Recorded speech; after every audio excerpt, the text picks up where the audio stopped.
this is actually something that hits me very personally. I've worked with family members through the immigration process. I've actually been told by a Homeland Security employee that they are processing visa requests from 20 years ago.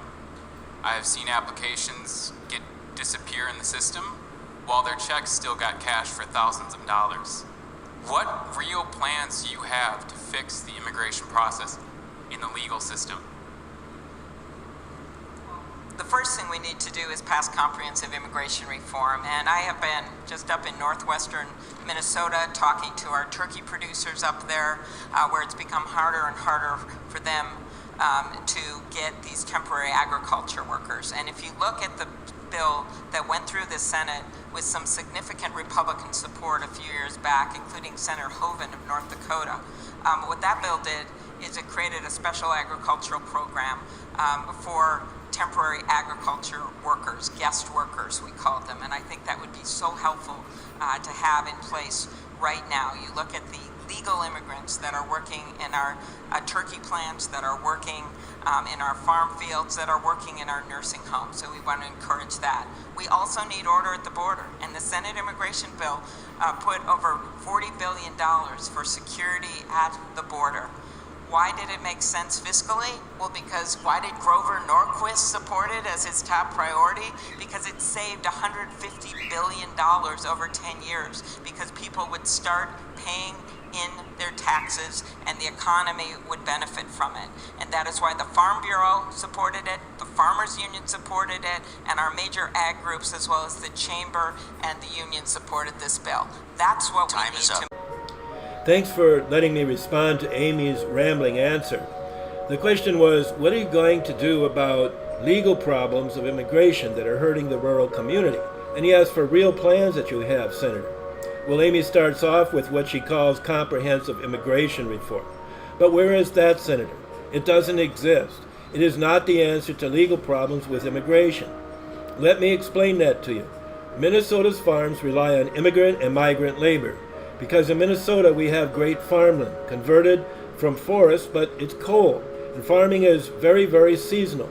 But when farmers honestly try to hire temporary workers, they run into trouble. They're not trying to get by on the cheap, cheating DHS, but the system's records are bad, and they don't know how to guard against unintentional breaches. They don't want that because, as happened in Sleepy Eye this week, dozens of their workers were arrested as illegal by ICE. And what happened? They have food they can't process, pack, and sell. So how can you help them guard against that? You didn't mention E-Verify to protect against legal troubles. It might work. But you saying you won't fix the problem short of some vague, comprehensive immigration reform is just not honest, and it's not effective. You need to focus on this issue. When you're a senator, you can leverage your influence by working nationally to make sure farmers are protected from injury to their business as they navigate the labor market they need honestly.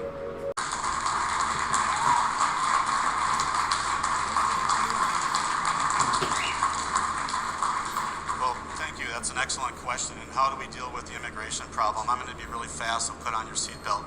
First of all, I am working with immigrants all across the state, especially the Chinese and the Russian communities.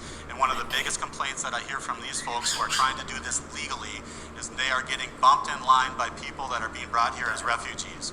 The refugee resettlement program, which Senator Klobuchar has rolled the red carpet out for, needs to be stopped. Because we have people, thank you, we have people that are being brought here and put into communities that have very little say over the matter. There's a big financial burden on it, and there's also a major safety component issue that we have to face. Folks, I'm telling you right now that we have some, not all, of these refugees, some don't want to live under American law. They have no intention of living under American law. And you know what? If you don't want to live under American law, then don't live in America. That's my final word on that.